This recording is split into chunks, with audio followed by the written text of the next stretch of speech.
നമസ്കാരം. ഇന്നത്തെ വിഷയവും പ്ലസ് വൺ പ്രവേശനം തന്നെയാണ്. പ്ലസ് വൺ പ്രവേശനത്തിന്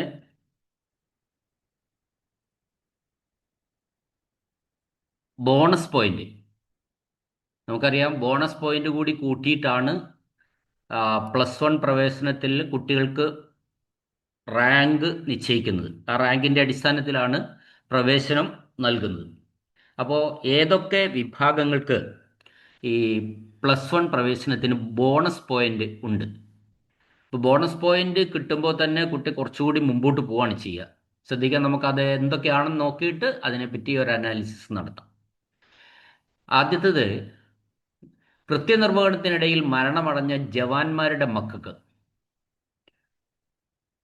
ആണ് ആദ്യത്തെ ഏറ്റവും കൂടുതൽ ബോണസ് പോയിന്റ് ഉണ്ടത്. 5 ബോണസ് പോയിന്റ് ആണ് ഉള്ളത്. കൃത്യനിർവഹണത്തിനിടയിൽ മരണമടഞ്ഞ ജവാന്മാരുടെ മക്കൾക്ക്. ആ മക്കളെന്ന് പറയുന്നത് ആ ജവാന്മാർ നിയമപരമായി ദത്തെടുത്ത മക്കളാണെങ്കിലും ഈ ആനുകൂല്യത്തിന് അർഹതയുണ്ട്. ഇവിടെ ശ്രദ്ധിക്കേണ്ട ഒരു കാര്യം എന്താണെന്ന് വെച്ചാൽ, ഈ ജവാന്റെ ആശ്രിതന് കിട്ടുന്ന ഈ ബോണസ് പോയിന്റ് 2-3 കാറ്റഗറിയിലുള്ളവർക്ക് കിട്ടില്ല. അതായത് ചില സംശയമാണ്.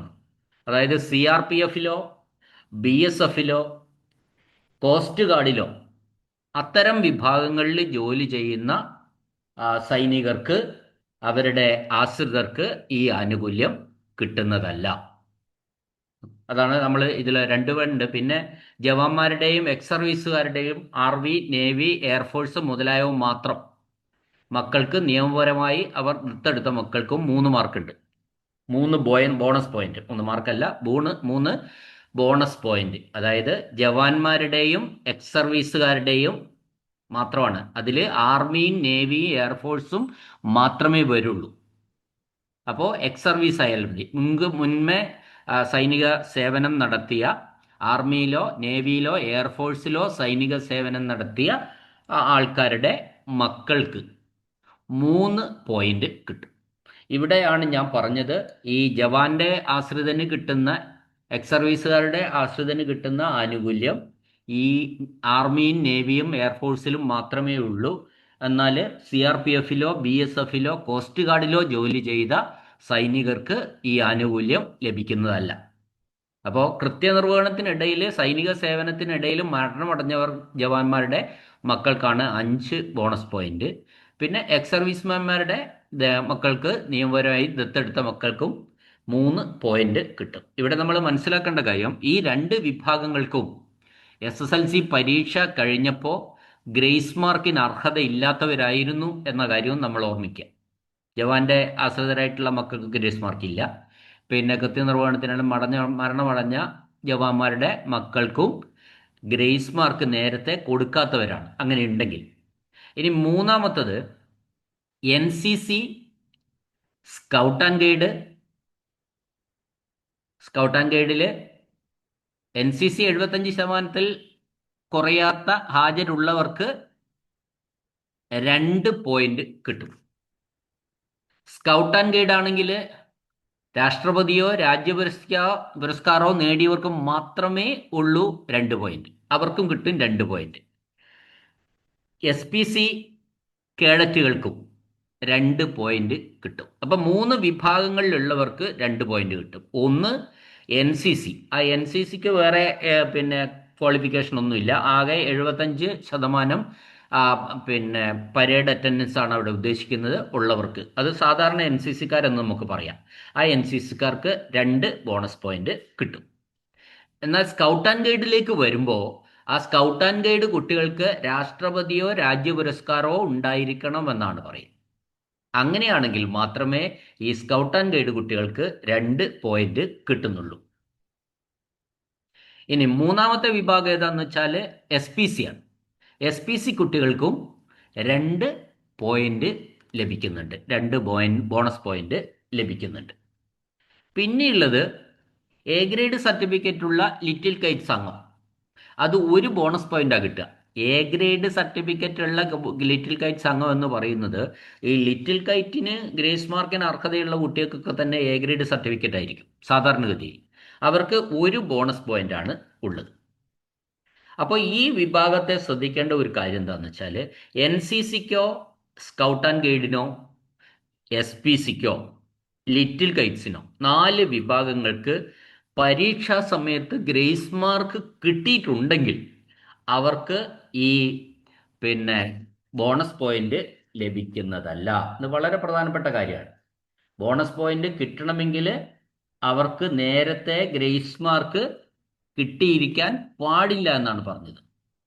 അപ്പോൾ അത്തരം ആൾക്കാരുടെ ഇനി ഗ്രേസ് മാർക്ക് കിട്ടിയവരാണെങ്കിൽ നമ്മളിത് ക്ലിക്ക് ചെയ്യുന്ന സമയത്ത് അവിടെ ടിക്ക് ചെയ്യാൻ പോലും നമുക്ക് കഴിയില്ല. ആപ്ലിക്കേഷൻ ഓൺലൈനായി ചെയ്യുന്ന സമയത്ത് ടിക്ക് ചെയ്യാൻ കഴിയില്ല. കാരണം ടിക്ക് ചെയ്യാൻ കഴിയാത്തതിൻ്റെ കാരണം എന്തായിരിക്കും? ഓൾറെഡി ഗ്രേസ് മാർക്ക് കിട്ടിയതായിരിക്കും. അപ്പോൾ ഇത് പരസ്പരം ലിങ്ക്ഡ് ആണ്. അതുകൊണ്ടാണ് അത്തരത്തിൽ ഒരു സംവിധാനം ഉണ്ടാക്കിയിരിക്കുന്നത്. അപ്പോൾ ഓർമ്മിക്കുക, SPC ആയിരുന്നെങ്കിൽ 2 മാർക്ക് കിട്ടും. സ്കൗട്ട് ആൻഡ് ഗൈഡ് രാഷ്ട്രപതിയോ രാജ്യപുരസ്കാരോ സർട്ടിഫിക്കറ്റ് മേടിയിട്ടുണ്ടെങ്കിൽ 2 ബോണസ് പോയിന്റ് കിട്ടും. NCC ഉണ്ടെങ്കിൽ 75% കുറയാത്ത അറ്റൻഡൻസ് ഉണ്ടെങ്കിൽ 2 ബോണസ് പോയിന്റ് കിട്ടും.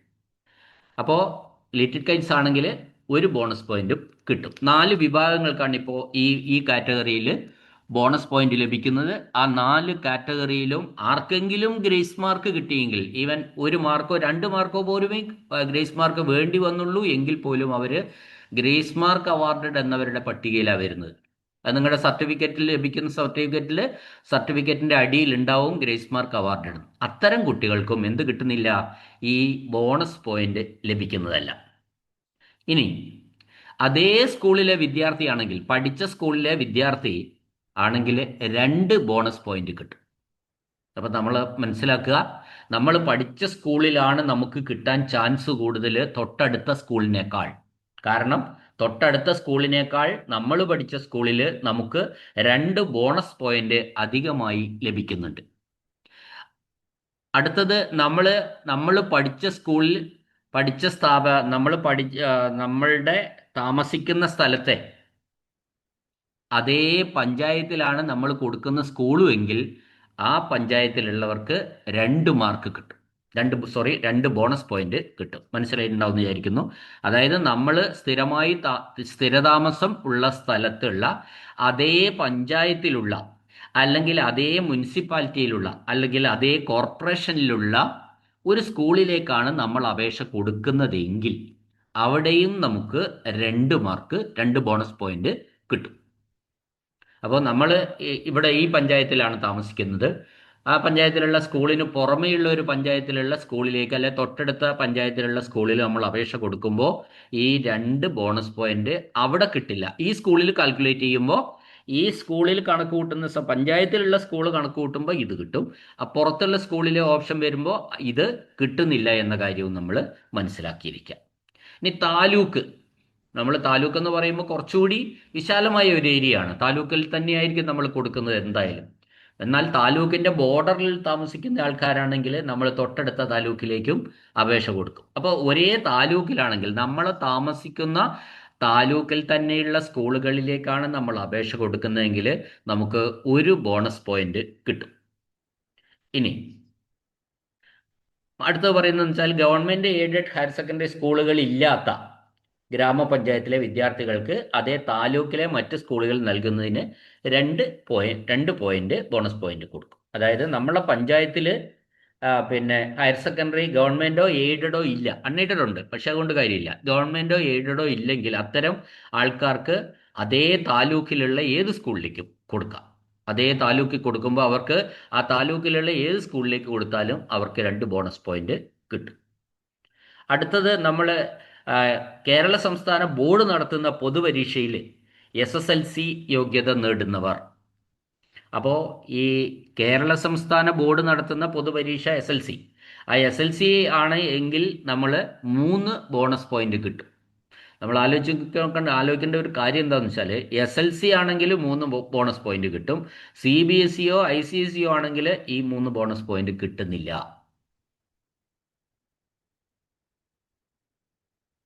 അതേ സ്കൂളിലെ വിദ്യാർത്ഥി എന്ന് പറയുമ്പോൾ 2 ബോണസ് പോയിന്റ് CBSEക്കാർക്കും ICSEക്കാർ. അപ്പോൾ ഇതിൽ ഏതൊക്കെയാണ് CBSEക്കാർക്കും ICSEക്കാർക്കും കിട്ടാത്തത്? അത് നമുക്കൊന്ന് പരിശോധിക്കാം. അപ്പോൾ CBSEയിൽ ICSEയിൽ എന്തില്ല? NCCയും SPCയും പിന്നെ സ്കൗട്ട് ആൻഡ് ഗൈഡൊന്നും അവിടെയുള്ള കുട്ടികൾക്ക് ഉണ്ടാവില്ല. അപ്പോൾ 2 ബോണസ് പോയിന്റ് അവർക്ക് മറ്റുള്ളവരെക്കാൾ കുറവായിരിക്കും. ലിറ്റിൽ കൈറ്റും CBSEയിലും ICSEയിലും ഉണ്ടാവില്ല. അപ്പോൾ അത് ബോണസ് പോയിന്റ് ഒന്ന് കുറവായിരിക്കും.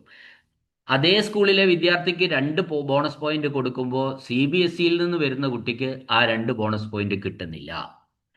SLC കുട്ടികൾക്ക് 3 ബോണസ് പോയിന്റ് എല്ലാവർക്കും കൊടുക്കുമ്പോൾ CBSE ICSE നിന്ന് വരുന്ന കുട്ടികൾക്ക് അതും ലഭിക്കുന്നില്ല.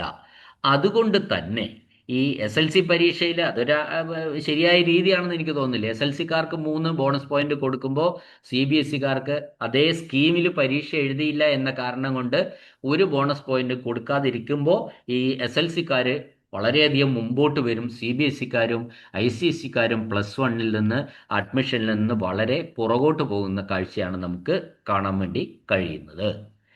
അപ്പോൾ എന്നാൽ പോലും ഈ എല്ലാ ബോണസ് പോയിന്റുകളും കൊടുത്തു കഴിയുമ്പോൾ ഇവർക്ക് 10 ബോണസ് പോയിന്റിൽ കൂടുതൽ ഒരു കുട്ടിക്ക് ഉണ്ടാവാൻ പാടില്ല എന്നിട്ട് നമുക്ക് നോക്കുക. എങ്ങനെയായാലും കിട്ടുന്നവരെങ്ങനെ ഉണ്ടാവും? 3 പോയിന്റ് SLC കുട്ടിയാണെന്ന് ചോദിച്ചോ, 3 പോയിന്റ് അവർക്ക് ഉണ്ടാവും. പിന്നെ അതേ പഞ്ചായത്തിലാണെങ്കിൽ 2 പോയിന്റ്, 3 2 5ആയി. അതേ താലൂക്കിലാണെങ്കിൽ 1 പോയിന്റ്, 6ആയി. അതേ സ്കൂളിലും ആണെങ്കിൽ 8ആയി, അല്ലേ?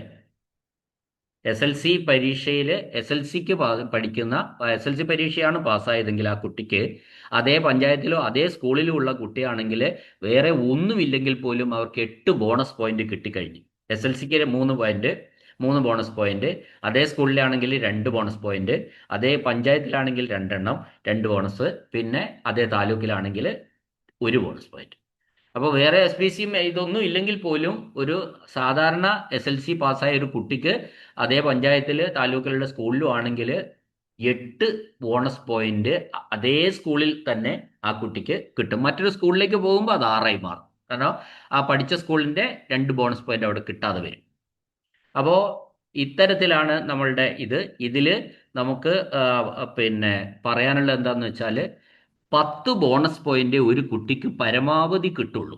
ഇപ്പൊ ഇതെല്ലാം കൂട്ടിയപ്പോൾ ഒരു കൃത്യനിർവഹണത്തിൽ ഭരണമടഞ്ഞ ജവാന്റെ പിന്നെ കുട്ടിയാണെങ്കിൽ അവർക്ക് 5 ബോണസ് പോയിന്റ് കിട്ടുന്നുണ്ട്. ഇതുപോലെ ഞാൻ പറഞ്ഞതിലാണെങ്കിൽ SLC പരീക്ഷ എഴുതിയ കുട്ടിയാണ് 8 5 13 പോയിന്റ് കിട്ടും. പക്ഷെ 13 പോയിന്റ് കിട്ടിയാലും അത് 10 ബോണസ് പോയിന്റിൽ ലിമിറ്റ് ചെയ്യണം എന്നുണ്ട്. അതുകൊണ്ട് നമ്മൾ മനസ്സിലാക്കേണ്ട കാര്യം പരമാവധി കിട്ടുന്ന ബോണസ് പോയിന്റ് എന്ന് പറയുന്നത് 10ആണ്.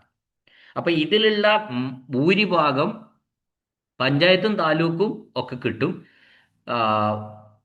ജവാന്റെ കാര്യങ്ങളും എക്സ് സർവീസ്മെന്റെ കാര്യവും ഒരു CBSE ICSE സ്കൂളുകൾക്ക് ഉള്ള പിന്നെ കുട്ടികൾക്ക് കിട്ടും. ബാക്കി 1 ബോണസ് പോയിന്റും ഈ CBSE ICSE സ്കൂളിൽ നിന്ന് വരുന്ന കുട്ടികൾക്ക് ലഭിക്കുന്നില്ല എന്നതും ഒരു ശ്രദ്ധിക്കേണ്ട കാര്യമാണ്. അതുകൊണ്ടാണ് അവർ 90% മാർക്കിന് മുകളിലേക്ക് മേടിച്ച കുട്ടികളാണെങ്കിൽ പോലും ഹയർ സെക്കൻഡറിയിലേക്ക് വരുമ്പോൾ അവർ ഈ റാങ്കിൽ പുറകോട്ട് പോവുകയും ഒരുപക്ഷെ അവർക്ക് പ്രവേശനം കിട്ടാത്ത സ്ഥിതിവിശേഷം ഉണ്ടാവുകയും ചെയ്യുന്നത് എന്നാണ് നമ്മൾ മനസ്സിലാക്കേണ്ടത്. ഇനി ഞാൻ ഇതിൽ ഉൾപ്പെടുത്തിയിട്ടുള്ള മറ്റൊരു കാര്യം എന്താണെന്ന് വെച്ചാൽ നമ്മൾ സർട്ടിഫിക്കറ്റുകളിൽ എന്ത് വേണം? സർട്ടിഫിക്കറ്റ് നമ്മൾ ഞാൻ പറഞ്ഞല്ലോ, ഒരിക്കൽ കൂടി ഞാൻ പറയുകയാണ്, ഗ്രേസ് മാർക്ക് ഒരിക്കൽ കിട്ടിക്കഴിഞ്ഞാൽ പിന്നെ ഇവിടെ ബോണസ് പോയിന്റ് കിട്ടില്ല. ഏതിന് മാത്രം? NCC, SPC, scout and guide, little KITE, ഈ 4 വിഭാഗത്തിന് ഒരിക്കൽ ഗ്രേസ് മാർക്ക് കിട്ടിക്കഴിഞ്ഞാൽ ഇവിടെ ബോണസ് പോയിന്റ് ലഭിക്കുന്നില്ല. മാത്രമല്ല ആ ബോക്സുകളിൽ നമ്മൾ അതിൻ്റെ ബോണസ് പോയിന്റിനുള്ള ബോക്സുകളിൽ ടിക്ക് ചെയ്യാൻ പോലും നമുക്ക് ഓൺലൈൻ ആപ്ലിക്കേഷനിൽ ടിക്ക് ചെയ്യാനും കഴിയില്ല എന്നതാണ് നമ്മൾ മനസ്സിലാക്കേണ്ടത്. ഇനി നമുക്ക് മറ്റ് വിഭാഗങ്ങളെ പറ്റി പറയുമ്പോൾ ടൈ ബ്രേക്കിങ്ങിൽ, അതായത് ഒരേ മാർക്ക് വന്നാൽ എന്നതാണ് ഈ ടൈ ബ്രേക്കിംഗ് എന്നതുകൊണ്ട് ഉദ്ദേശിക്കുന്നത്. അപ്പം ടൈ ബ്രേക്കിങ്ങിന് പ്രധാനപ്പെട്ട പുറത്തുള്ള കാറ്റഗറി എന്ന് പറയുന്നത് NTSC, national talent search examination, NMMS, അതേപോലെ USS, LSS, ക്ലബ്ബ് സർട്ടിഫിക്കറ്റ്, ഇതൊക്കെയാണ് നമ്മളുടെ എന്ത് പറയുന്നത് ഈ ടൈ ബ്രേക്കിംഗ് എന്ന് പറയുന്ന വിഭാഗത്തിൽ വരുന്നത്. അതപ്പോൾ ഒരേ മാർക്ക് വന്നു കഴിഞ്ഞാൽ ഈ ഒരു ആനുകൂല്യം ഉണ്ടെങ്കിൽ, ഇതിലേതെങ്കിലും ആനുകൂല്യം ഉണ്ടെങ്കിൽ അത് അവർക്ക് പിന്നെ ഒരു ടൈ ബ്രേക്ക് ചെയ്യാൻ വേണ്ടിയിട്ട് സഹായിക്കും. ഇപ്പോൾ LSS യോഗ്യത നേടിയവരാണെങ്കിൽ സർക്കുലർ പറയുന്നത് എന്താണെന്ന് വെച്ചാൽ ആ LSS യോഗ്യതയുടെ വെച്ചിട്ടുള്ള AUയുടെ സർട്ടിഫിക്കറ്റ് ആവശ്യമാണ്. USS ആണെങ്കിൽ പരീക്ഷാ ഭവനിൽ നിന്നും സർട്ടിഫിക്കറ്റ് കൊടുക്കും. NMMS പരീക്ഷയിൽ യോഗ്യത നേടിയ കുട്ടികൾ SCERT പ്രസിദ്ധീകരിച്ച റിസൾട്ട് പേജ് ഹാജരാക്കണമെന്നാണ് പറഞ്ഞിരിക്കുന്നത്. NMMS പരീക്ഷയിൽ പിന്നെ യോഗ്യത നേടിയിട്ടുള്ള കുട്ടികൾ SCERT പ്രസിദ്ധീകരിച്ചിട്ടുള്ള റിസൾട്ട് പേജ്, SCERT NMMSന്റെ ഒരു റിസൾട്ട് പേജ് പ്രസിദ്ധീകരിക്കുക എങ്ങനെയാണെന്ന് വെച്ചാൽ, നമ്മളിപ്പോൾ SLC പരീക്ഷയുടെ റിസൾട്ട് വന്നു കഴിയുമ്പോൾ നമുക്കൊരു പ്രിൻ്റ് ഔട്ട് എടുക്കാൻ പറ്റും. നമ്മുടെ രജിസ്റ്റർ നമ്പറും ഡേറ്റ് ഓഫ് ബർത്തും കൊടുത്തിട്ട് ഒരു പ്രിൻ്റ് ഔട്ട് എടുക്കാം. അതേ രീതിയിൽ SCERTയിൽ നിന്നും ഈ NMMSന്റെ റിസൾട്ട് നമുക്ക് ഡൗൺലോഡ് ചെയ്തെടുക്കാം. അത്തരം ഡൗൺലോഡ് ചെയ്തെടുത്ത ആ സർട്ടിഫിക്കറ്റിൻ്റെ റിസൾട്ട് പേജ് ഹാജരാക്കിയാൽ മതി എന്നാണ് ഈ ഇതിൽ പറഞ്ഞിട്ടുള്ളത്. അപ്പം ഞാനിവിടെ ഈ സർട്ടിഫിക്കറ്റുകൾ നമ്മൾ ഇവിടെ ഓൺലൈൻ ആപ്ലിക്കേഷനിൽ കൊടുക്കുമ്പോൾ ഈ സർട്ടിഫിക്കറ്റിൻ്റെ അതോറിറ്റി ആരാണെന്ന് കൂടി പറയണം എന്ന് പറഞ്ഞിട്ടുണ്ട്. അതായത് ഒരു സർട്ടിഫിക്കറ്റിൻ്റെ അതോറിറ്റി കൊടുത്ത ആളാരാണ്, അതിൻ്റെ തീയതി, സർട്ടിഫിക്കറ്റ് നമ്പർ, തീയതി, ഇത്രയും കാര്യങ്ങൾ വേണമെന്നാണ് പറഞ്ഞു. അപ്പോൾ ഒരു സർട്ടിഫിക്കറ്റിന് നമ്പർ ഇല്ലെങ്കിൽ എന്ത് ചെയ്യാമെന്ന് പറഞ്ഞിട്ടുണ്ട്, ആ പരീക്ഷ എഴുതിയതിൻ്റെ രജിസ്റ്റർ നമ്പറോ റോൾ നമ്പറോ റിസൾട്ട് പ്രസിദ്ധീകരിച്ച തീയതി എന്നിവ എഴുതിയാൽ മതി. സർട്ടിഫിക്കറ്റ് നമ്പർ പകരം എന്ത് ചെയ്യുക, രജിസ്റ്റർ നമ്പറോ റോൾ നമ്പറോ എഴുതുക. പിന്നെ തീയതിക്ക് പകരം ഈ പ്രസിദ്ധീകരിച്ച തീയതി, റിസൾട്ട് പ്രസിദ്ധീകരിച്ച തീയതിയും എഴുതിയാൽ മതി. അല്ലാത്ത സർട്ടിഫിക്കറ്റിൻ്റെ നമ്പറും ഡേറ്റും ഉണ്ടെങ്കിൽ അത് തന്നെ എഴുതുക. സർട്ടിഫിക്കറ്റ് നമ്പർ, മിക്കവാറും സർട്ടിഫിക്കറ്റ് നമ്പർ, പിന്നെ വലതുഭാഗത്ത് തീയതി അതുണ്ടാവും. പിന്നെ ആരാണ് ഈ സർട്ടിഫിക്കറ്റ് കൊടുത്തത് എന്നും കൂടി എഴുതേണ്ടതായിട്ട് ഉണ്ട്. നോക്കുക, അതിനാണ് നമ്മൾ ഇഷ്യൂയിങ് അതോറിറ്റി എന്ന് പറയുന്ന ഒന്നുണ്ടാക്കിയിരിക്കുന്നത്. ഇപ്പം JRC ആണെങ്കിൽ JRC സ്റ്റേറ്റ് ബ്രാഞ്ചാണ് ആ JRC സർട്ടിഫിക്കറ്റ് കൊടുത്തിട്ടുള്ളത്. അപ്പോൾ JRC സർട്ടിഫിക്കറ്റിന് ഒരു നമ്പർ ഉണ്ടാവും, ആ JRC സർട്ടിഫിക്കറ്റിന് ഒരു ഡേറ്റ് ഉണ്ടാവും. എന്നാൽ JRC സർട്ടിഫിക്കറ്റ് കൊടുത്ത അതോറിറ്റി ആരാന്ന് ചോദിച്ചാൽ അത് JRC സ്റ്റേറ്റ് ബ്രാഞ്ചാണ്. SPC ആണെങ്കിൽ SPC ഡയറക്ടറേറ്റ് ആണ് കൊടുക്കുന്നത്. സ്കൗട്ട് ആൻഡ് ഗൈഡ് ആണെങ്കിൽ Kerala Bharat scout and guide ആണ് ഇതിൻ്റെ സർട്ടിഫിക്കറ്റ് ഇഷ്യൂ ചെയ്യുന്നത്. NCC ആണെങ്കിൽ NCC സർട്ടിഫിക്കറ്റുകൾ ഇഷ്യൂ ചെയ്യുന്നത് ഗ്രൂപ്പ് കമാൻഡറാണ്. ഇനി ക്ലബ്ബ് സർട്ടിഫിക്കറ്റ് ആണെങ്കിൽ ആരാ പ്രൊഡ്യൂസ് ചെയ്യുന്നത്, നിങ്ങൾ പഠിച്ച സ്കൂളിലെ ഹെഡ് മാസ്റ്റർ ഹൈഫൺ നിങ്ങളുടെ സ്കൂളിൻ്റെ പേര് കൂടി എഴുതിയാൽ മതി ഇഷ്യൂയിങ് അതോറിറ്റി ആയിട്ട്. NMMS ആണെങ്കിൽ department of school education and literacy, department of school education and literacy ആണ് ഈ NMMS സർട്ടിഫിക്കറ്റുകൾ ഇഷ്യൂ ചെയ്യുന്നത്. ലിറ്റിൽ കൈറ്റിൻ്റെ സർട്ടിഫിക്കറ്റുകൾ കൈറ്റാണ്. LSS USS ഇഷ്യൂയിങ് അതോറിറ്റി എന്ന് പറയുന്നത് ശരിക്കും ഈ പരീക്ഷ നടത്തുന്ന ആൾക്കാർ ബോർഡ് ഓഫ് പബ്ലിക് എക്സാമിനേഷൻ കേരളയിലെ ബോർഡ് ഓഫ് പബ്ലിക് എക്സാമിനേഷൻ കേരളയാണ് LSS USS പരീക്ഷ നടത്തുന്ന അതിൻ്റെ ഇഷ്യൂയിങ് അതോറിറ്റി എന്ന് പറയുന്നത്. അപ്പോൾ ഇത്തരത്തിൽ ഇഷ്യൂയിങ് അതോറിറ്റി, നമ്മൾ ഒരു സർട്ടിഫിക്കറ്റിനെ സംബന്ധിച്ചിട്ടുള്ള എന്തെങ്കിലും ടിക്ക് ചെയ്യുന്ന സമയത്ത്, അല്ലെ സർട്ടിഫിക്കറ്റിൻ്റെ കാര്യത്തിൽ നമ്മളൊരു ക്ലെയിം ചെയ്യുന്ന സമയത്ത് ഇതിലെ 3 കാര്യങ്ങൾ അവിടെ ഉണ്ടാവും. ഒന്ന്, ഈ സർട്ടിഫിക്കറ്റിൻ്റെ ഇഷ്യൂയിങ് അതോറിറ്റി ആരാണ്, ഈ സർട്ടിഫിക്കറ്റിൻ്റെ നമ്പർ എന്താണ്, ഈ സർട്ടിഫിക്കറ്റിൻ്റെ തീയതി എത്രയാണ്, ഇതും കൂടി നമ്മൾ അവിടെ ചേർക്കേണ്ടതായിട്ട് വരും. അപ്പോൾ അത്തരത്തിൽ ഒരു കാര്യം പറഞ്ഞത് എന്താണെന്ന് വെച്ചാൽ, സർട്ടിഫിക്കറ്റ് നമ്പറും തീയതിയും അവിടെ ഇല്ലെങ്കിൽ, ഈ സർട്ടിഫിക്കറ്റിൽ ഇല്ലെങ്കിൽ മാത്രം സർട്ടിഫിക്കറ്റിൻ്റെ രജിസ്റ്റർ നമ്പറോ സർട്ടിഫിക്കറ്റിലെ റോൾ നമ്പറോ എഴുതുക. അതുകൂടാതെ തീയതിയായിട്ട് ആ പരീക്ഷയുടെ റിസൾട്ട് പബ്ലിഷ് ചെയ്ത തീയതിയായിട്ടും എഴുതാനാണ് പറഞ്ഞിട്ടുള്ളത്. അപ്പോൾ ഇതിലൊക്കെ നമ്മൾ ഏറ്റവും പ്രധാനമായിട്ട് ശ്രദ്ധിക്കേണ്ട ഒരു കാര്യം എന്താ വെച്ചാൽ, ഉണ്ടെങ്കിൽ മാത്രമേ ടിക്ക് ചെയ്യാവൂ. നമ്മൾ ഏതെങ്കിലും സർട്ടിഫിക്കറ്റ് നമ്മളുടെ കയ്യിലില്ല എങ്കിൽ നമ്മളിത് ടിക്ക് ചെയ്യാൻ പോകരുത്. അത് നമ്മൾ പ്രത്യേകം ശ്രദ്ധിക്കണം. ടിക്ക് ചെയ്തിട്ട് സർട്ടിഫിക്കറ്റ് ഇല്ല എങ്കിൽ നമ്മൾ ഇൻ്റർവ്യൂ സമയത്ത് ഈ സർട്ടിഫിക്കറ്റിൻ്റെ അടിസ്ഥാനത്തിലാണ് നമുക്ക് പ്രവേശനം കിട്ടിയിട്ടുണ്ടാവുക. അപ്പോൾ ഇൻ്റർവ്യൂ സമയത്ത് പ്രവേശനത്തിന് നമ്മൾ സർട്ടിഫിക്കറ്റും എല്ലാം എടുത്തു പോകുമ്പോൾ ഓരോ സർട്ടിഫിക്കറ്റും അവർ ആവശ്യപ്പെടും.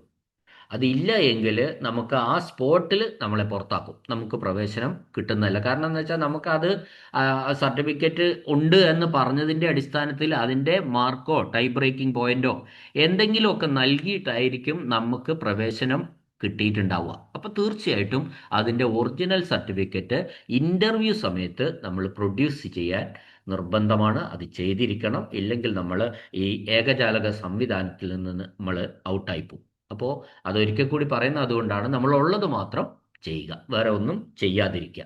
ഉള്ള സർട്ടിഫിക്കറ്റ് കയ്യിൽ എല്ലാത്തിൻ്റെയും ഒറിജിനൽ ഉള്ളത് മാത്രം ചെയ്യുക എന്ന കാര്യം കൂടി നമ്മൾ ശ്രദ്ധിക്കുക.